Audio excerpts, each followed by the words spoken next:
పులి పిల్ల సంచారం కలకలం రేపింది.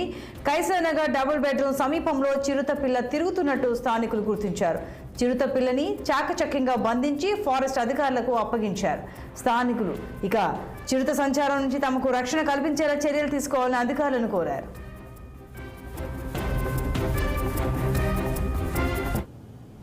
సరదా